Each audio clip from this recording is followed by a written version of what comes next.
গতকাল আমি আর আমার বোন ঘুরতে বেরিয়ে গেছিলাম। তো একটা জায়গায় ঘুরতে গেছিলাম, তার জন্য বাবা আমাদের মানে স্টেশনে দিয়ে আসছিলো। এদিকে টিকিট কেটে প্ল্যাটফর্মে উঠে পড়েছিলাম, ট্রেনের জন্য ওয়েট করছিলাম। এদিকে আমি রঙ্গভঙ্গ করছিলাম, এদিকে দেখো রঙ্গ এমন করছি।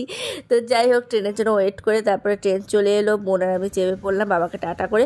তারপরে দেখো আবহাওয়াটা দেখো, খুব ঠান্ডা ঠান্ডা আবহাওয়া। এদিকে দেখো তাকেশ্বরে কত বিড়াই, দেখো দেখো জ্যান্ত শিবজি।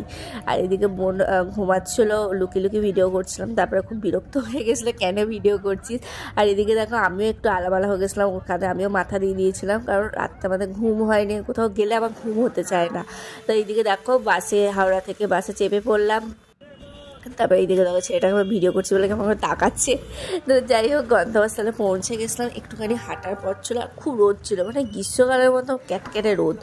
আর একটা জায়গায় যেখানে গেছিলাম সেখানে আমাদের জুতো খুলে রাখতে হয়, তারপরে মন্দিরে ঢুকতে পারি। কিন্তু এই মন্দিরটা তোমরা যদি চিনে থাকো অবশ্যই কমেন্ট করে জানাবে। পরের ভিডিওতে তোমাদের সব ডিটেলস দেখাবো কীভাবে দিনটা কাটালাম। তারপরে ঢুকে গেলাম, টাটা।